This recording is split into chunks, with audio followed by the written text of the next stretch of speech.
नमस्कार, स्वदेश न्यूज की खास पेशकश में आप सभी का स्वागत है। मैं हूं आपके साथ Bhagirath Sahu. ICC champions trophy 2025 का मैच नंबर 12 आज भारत और न्यूजीलैंड के बीच दुबई इंटरनेशनल क्रिकेट स्टेडियम में खेला जा रहा है। दोनों टीमें पहले ही सेमीफाइनल में जगह बना चुकी हैं, लेकिन इस मुकाबले का महत्व इसलिए बढ़ गया है क्योंकि जो भी टीम जीतेगी वो ग्रुप टॉप करेगी। भारतीय टीम के लिए मैच और भी खास है, खासकर विराट कोहली के लिए। ये कोहली के करियर का 300वां वनडे मैच है और ऐसे क्लब का हिस्सा बने हैं जिसमें सचिन तेंदुलकर, एमएस धोनी, राहुल द्रविड़, सौरव गांगुली, युवराज सिंह और मोहम्मद अजहरुद्दीन जैसे दिग्गज शामिल हैं। भारतीय टीम में इस मैच के लिए एक बदलाव किया गया है, जहां हर्षित राणा की जगह मिस्ट्री स्पिनर वरुण चक्रवर्ती को मौका मिला है। यह बदलाव भारतीय गेंदबाजी को और भी ताकतवर बनाएगा। वहीं न्यूजीलैंड टीम में डेरिल मिशेल की वापसी हुई है, लेकिन सलामी बल्लेबाज डेवोन कॉनवे को बाहर बैठना पड़ा। अगर भारत इस मैच में जीतता है तो वो सेमीफाइनल में ऑस्ट्रेलिया से भिड़ेगा और टीम इंडिया का उत्साह और जोश एक नई ऊंचाई पर पहुंच जाएगा।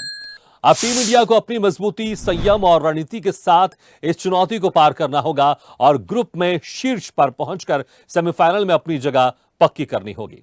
आज के मैच पर हम चर्चा शुरू करेंगे, लेकिन अभी आपको हम बता दें कि लगातार मैच चल ही रहा है। हार्दिक पांड्या और मोहम्मद शमी अभी क्रीज में है। 223 रन हैं और 7 विकेट हैं और 46 ओवर हो चुके हैं, यानी कि अभी सिर्फ महज 4 ओवर बाकी हैं और 3 विकेट हाथ में हैं। तो इस हिसाब से देखेंगे 24 गेंद में कितने ज्यादा रन बन सकते हैं, क्या 250 प्लस का आंकड़ा बन सकता है। और आपको यह भी बता दें कि इस ग्राउंड में जो पहले बॉलिंग करता है उसके जीतने के चांसेस ज्यादा बढ़ जाते हैं, इसलिए न्यूजीलैंड ने यहां पर टॉस जीतकर पहले बॉलिंग करने का फैसला लिया। चलिए, हमारे साथ जो मेहमान मौजूद हैं, एक्सपर्ट मौजूद हैं, मैं उनका आप लोगों से तारुफ करा देता हूं। हमारे साथ हैं क्रिकेट एक्सपर्ट पृथ्वी तिवारी जी और अमिताभ वर्मा जी। आप दोनों मेहमानों का स्वागत है हमारे इस खास चर्चा में। सबसे पहले पृथ्वी तिवारी जी, देखिए अभी भी मैच चल रहा है और मोहम्मद शमी और हार्दिक पांड्या मैदान में है और मुश्किल से सिर्फ 4 ओवर से भी कम गेंदों का यहां पर मैच बचा हुआ। क्या उम्मीद की जा रही, क्या 250 प्लस हम पहुंच जाएंगे? क्योंकि जो हम यहां के ग्राउंड का माहौल देखते हैं, जो पहले बॉलिंग करता है उसके चांसेस ज्यादा होते हैं जीतने के, इसलिए न्यूजीलैंड ने टॉस जीतकर पहले बॉलिंग का फैसला लिया है। बिल्कुल भागीरथ जी, जब तक हार्दिक पांड्या बल्लेबाजी कर रहे हैं तब तक हम उम्मीद कर सकते हैं कि 250 के पास टोटल जाएगा। बल्लेबाजी से मुझे लगता है भारत थोड़ी निराश होगी, क्योंकि जल्दी बहुत ज्यादा विकेट्स गंवा दिया आज उन्होंने पावर प्ले में। शुभमन गिल आउट हो गए, रोहित शर्मा आउट हो गए, उसके बाद विराट कोहली भी कुछ खास नहीं कर पाया। उनका 300वां ओडीआई मैच था, तो निराशाजनक प्रदर्शन रहा बल्ले से। और ये न्यूजीलैंड के खिलाफ खास तौर पे हमने भारत की जो स्ट्रगल्स रही हैं, जो जूझते हैं वो आमतौर पर इस टीम के खिलाफ हमने पहले भी देखा है। एक पल पे शायद 2019 का जो वर्ल्ड कप का सेमीफाइनल था उसकी भी कहीं ना कहीं याद आ रही थी, क्योंकि उस गेम में भी इसी तरीके से भारत ने जल्दी विकेट्स गंवाए थे और अंत में नतीजा क्या हुआ था वो हम सबको एक ऐसा गेम है जो शायद बतौर भारतीय दर्शक आप याद नहीं करना चाहेंगे। जो 2 गेम्स पिछले हमने देखे, भारत अच्छा मोमेंटम लेके आया था, पाकिस्तान से जीता, बांग्लादेश से जीता, लेकिन आज कहीं ना कहीं थोड़ी बल्लेबाजी में मुझे लगता है कसक दिखी। बहुत आवश्यक हो जाएगा यहाँ से ये कि आप अच्छी फील्डिंग करें और गेंद से जितने रन रोक सकते हैं, क्योंकि आज न्यूजीलैंड ने फील्डिंग पूरे टूर्नामेंट में खासतौर पे आज भी बहुत अच्छी करी है और दबदबा उन्होंने लगातार बकायदा बनाए रखा। शुरुआत से कभी भी उन्होंने बहुत ज्यादा हाथ खोलने के मौके नहीं दिए बल्लेबाजों को। तो मुझे लगता है कि रन्स थोड़े से छूटेंगे शायद, क्योंकि इस समय पर भी बहुत ज्यादा विकेट्स गिर चुके हैं और ओवर्स, जैसा आपने बिल्कुल सही कहा, कि बहुत ज्यादा नहीं बचे हैं। तो मुझे लगता है जितने ज्यादा रन्स वो बना सकते हैं इन गेंदों में और जितना दबाव डाल सकते हैं शुरुआत में नई गेंद के साथ, उतना ज्यादा बेहतर स्थिति में भारत पाएगा अपने आप को। बिल्कुल अमिताभ जी, देखिए जिस तरह से आपको क्या लगता है, और अभी तो मैच चल ही रहा, हालांकि महज कुछ ओवर का गेंद यहां पर बाकी है, मैच बाकी है, कितने स्कोर यहां पर बेहतर होंगे अगर हमको न्यूजीलैंड से जीतना है तो? देखिए, जो हालात हैं और विकेट जैसा भी डाउन हुए हैं, उस कंडीशन को इंडिया एक साइकोलॉजिकल लड़ने के स्कोर के लिए 250, मिनिमम 250 की तरफ देखेगी। और जब तक हार्दिक पांड्या क्रीज पर हैं तो उम्मीद बनती है शायद इंडिया 250 तक पहुंच जाए। और लेकिन मोहम्मद शमी और पुछल्ले बल्लेबाज हैं, और एक बात न्यूजीलैंड के खिलाफ जब भी हम खेलेंगे हमें ध्यान रखनी होगी कि आपको कुछ भी वो चीज फ्री भी नहीं मिलेंगी।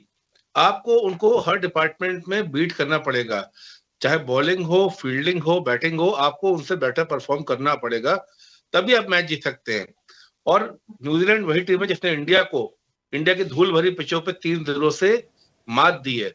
तो हम ये उम्मीद नहीं कर सकते कि इंडियन टीम में आज 4 स्पिनर्स है तो इंडियन टीम बिल्कुल न्यूजीलैंड टीम को धराशायी कर देगी। और टीम में तरह से स्पिन देख के बहुत जल्दी घबरा जाती है, डाउन हो जाती है। न्यूजीलैंड वो टीम है जिसने इंडिया को इंडिया के ही बैकयार्ड में आके मात दी, 3-0 शिकस्त दी है। तो मुझे लगता है 250 का स्कोर इंडिया देख रही है, पर ऐसा लगता है मुझे कि 250 का स्कोर भी नाकाफी रहेगा। बिल्कुल, क्योंकि अगर अभी देखें 225 बने हैं, सिर्फ 3 विकेट बाकी है और महज मुश्किल से 3 ओवर का मैच बचा है। पृथ्वी तिवारी जी, ठीक है, देखिए हम देखते उम्मीद करते हैं 18 गेंदों में कितने बन सकते हैं और उम्मीद की जाएगी 18 गेंदों में कम से कम 25 तो बन जाए, 250 प्लस हो जाए। लेकिन अब जब टीम इंडिया जब मैदान में दोबारा उतरेगी बॉलिंग में, फील्डिंग में, तो किस स्ट्रेटेजी के साथ उसको जाना होगा? क्योंकि हमने देखा शुरुआत में हमारे भी तकरीबन 30 रन के आसपास 3 विकेट गिर गए थे, लेकिन बेहतर अच्छी भी पार्टनरशिप हुई श्रेयस अय्यर अक्षर में। लेकिन यहां पर हमने देखा न्यूजीलैंड बीच में थोड़ा सा कमजोर साबित हो रही थी, लेकिन धीरे धीरे फिर बीच में एक आध विकेट गिरते गए भारत के, और अभी समझ में नहीं आ रहा है कि कौन सी टीम का पालड़ा यहां पर भारी लग रहा है। जब टीम इंडिया बॉलिंग मैदान में उतरेगी, जब बॉलिंग करेगी, तो उसको क्या चीज ध्यान में रखना होगा और किस स्ट्रेटेजी के साथ जाना होगा? प्रत्यय जी। जी भागीरथ जी, बिल्कुल हम लोग हमेशा क्रिकेट में यही कहते हैं कि जब तक दोनों साइड्स किसी पिच पर नहीं खेल लेती तब तक आप पिच का आकलन नहीं कर सकते। और भारत की जहां तक गेंदबाजी की बात है, देखिए दमखम है, फॉर्म में भी है खिलाड़ी। मोहम्मद शमी एक फाइफर ऑलरेडी ले चुके हैं इस श्रृंखला में, और मुझे लगता है आज 4 स्पिनर्स के साथ में उतरे हैं, तो कहीं ना कहीं उन्होंने ये माना होगा कि पिच में थोड़ा सा धीमी होगी। क्योंकि अगर आप बल्लेबाजी भी अभी देखें तो बहुत सरलता से रन्स नहीं आए, ना बॉल बहुत ज्यादा बैक पर आई है, स्ट्राइक रोटेशन ज्यादा थोड़ा सा रिलाई करना पड़ा है। अगर आप देखेंगे बीच में एक लंबा फेज आया था जब बिल्कुल भी बाउंड्रीज पूरी तरीके से सूख गई थी, चौके छक्के नहीं लग पा रहे थे।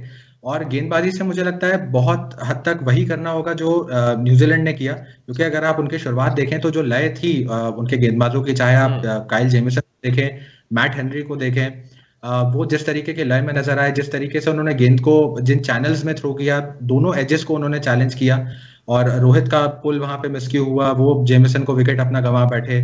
मैट हेनरी ने जल्दी एलबीडब्ल्यू किया था शुभमन गिल को। तो नई गेंदबाजी जो उनकी थी, नई गेंद से जो उन्होंने जिस तरीके से कंट्रोल रखा था, वो मुझे लगता है कि बहुत आवश्यक होगा। शमी का रोल मुझे लगता है बहुत बहुत आवश्यक होगा, क्योंकि वो नई गेंदबाज के साथ, नई गेंद के साथ और डेथ में भी जो उनका परफॉर्मेंस रहता है वो आवश्यक है।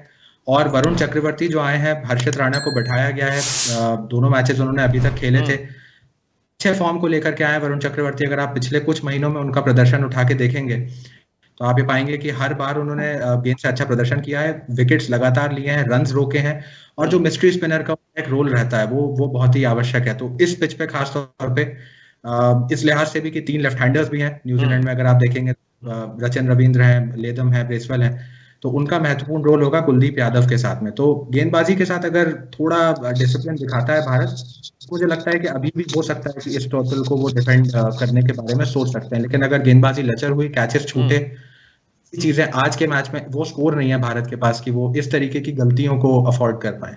बिल्कुल बिल्कुल सही कहा आपने कि किसी भी तरह की गलती नहीं होनी चाहिए, क्योंकि अगर आपसे एक कैच भी छूटता है या मौका छूटता है विकेट गंवाने का, तो मुझे लगता है बड़ा मुश्किल हो जाएगा। लेकिन यहां पर अमिताभ जी देखिए, जिस तरह से हर्षित राणा की जगह वरुण चक्रवर्ती को लेकर आए इसमें, और मिस्ट्री स्पिनर है, और मुझे लगता है इस वक्त वाकई कुछ ऐसे मिस्ट्री की उम्मीद की जानी चाहिए, क्योंकि हमारे पास बहुत ही कम बॉल बचे हैं और अभी भी हम 229 के आसपास ही पहुंच सके हैं, और मुश्किल से मुझे लगता है बस 12 ओवर का बस यहां पर मैच, 12 गेंद के बस यहां पर बस मैच बाकी। मुश्किल से अब देखना पड़ेगा इस 12 गेंद में शायद कितने रन बनते हैं हमारे, क्योंकि जो हम 250 का आंकड़ा लेके चल रहे, हो सकता है 250 प्लस पहुंच जाए।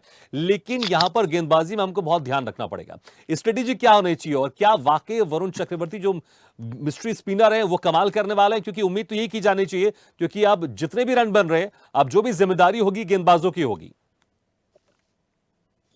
जी बिल्कुल, अब तो बल्लेबाजों ने ऑलमोस्ट अपना जो काम था कर दिया। हालांकि वो ढंग से नहीं किया जिस हिसाब से इंडिया चाहती थी कि जो स्कोर टांगे पहले बैटिंग करके। क्योंकि देखिए, आपने बोला कि जैसे कि तिवारी जी ने बोला कि प्रोफेशनल अप्रोच, हर कैच पकड़ना पड़ेगा। इंडिया की जो हालत हुई है, जो बड़ा स्कोर नहीं बनाया, वो कुछ अनबिलीवेबल कैचेस के कारण ही हुई है। न्यूजीलैंड में हमेशा रिपीट करता हूँ, ऐसी टीम में आपको कुछ भी देगी नहीं। उन्होंने सारे हाफ चांसेस जो थे इनकैश किए। सिमिलरली जब इंडियन टीम बॉलिंग करने आएगी तो चांसेस तो हर बैट्समैन देता है, और फायर पावर भी इंडिया के पास है। लेकिन मैं हमेशा बोलता हूं कि ऑफ लेट जो साइकोलॉजिकल ग्राउंड क्रिकेट ऐसा खेल है जितना मैदान के अंदर होता है उतना ही बाहर भी चलता है।